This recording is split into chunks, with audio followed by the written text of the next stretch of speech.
غائبانہ نماز جنازہ. غائبانہ نماز جنازہ پڑھنے پر نجاشی کے قصے سے دلیل لی جاتی ہے. یہ قصہ صحیح بخاری اور صحیح مسلم میں موجود ہے. حبشہ میں نجاشی کی وفات ہوئی اور مدینہ میں رسول اللہ صلی اللہ علیہ وسلم نے صحابہ کو ہمراہ لے کر اس کی نماز جنازہ پڑھائی. اس سے معلوم ہوا کہ میت کی غائبانہ نماز جنازہ پڑھی جا سکتی ہے. یہی جمہور کا مسلک. کسی صحابی سے اس کی ممانعت مروی نہیں. اب یہ جو اصل مؤلف ہے ان کے اوپر حاشیہ ہے، اختلافی بات ہے.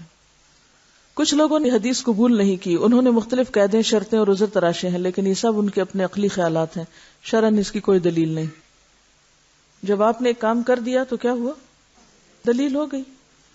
مثلا یہ کہا جاتا ہے کہ یہ عمل نبی صلی اللہ علیہ وسلم کے ساتھ خاص تھا، مگر یاد رہے کہ نبی صلی اللہ علیہ وسلم کا ہر عمل پوری امت کے لیے اسوہ اور نمونہ ہے. اس لیے آپ کا کوئی عمل آپ کے ساتھ اس وقت تک خاص نہیں قرار دیا جا سکتا جب تک کہ اس کے خاص ہونے کی کوئی واضح دلیل نہ ہو. یعنی یہ ثابت کرنا کہ یہ آپ کے لیے خاص ہے، اس کے لیے بھی دلیل ہونی چاہیے. یہ بھی کہا جاتا ہے کہ آپ کے لیے نجاشی کی میت سے پردہ ہٹا دیا گیا تھا، مگر اولاً تو اس کی کوئی صحیح روایت نہیں. دوسرے یہ کہ اگر پردہ ہٹا بھی دیا گیا ہو تو یہ خاص ہونے کی دلیل نہیں بن سکتا، کیونکہ یہ تو اس بات کی کوئی دلیل نہیں کہ پردے کا ہٹایا جانا ہی اس نماز کے مشروع ہونے کی بنیاد تھی.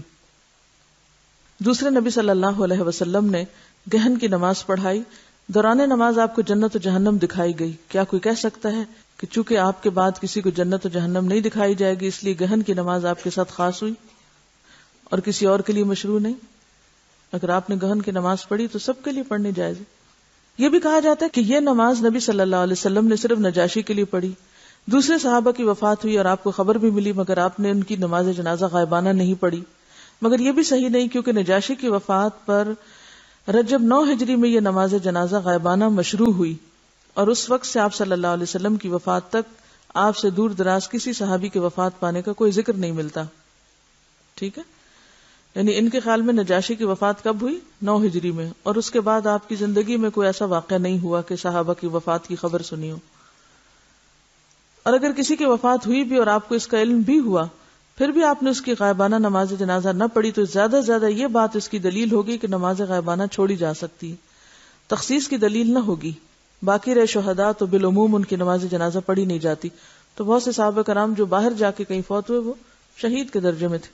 یہ بھی کہا جاتا ہے کہ نجاشی ایسی جگہ فوت ہوا تھا جہاں کوئی نماز جنازہ پڑھنے والا نہ تھا.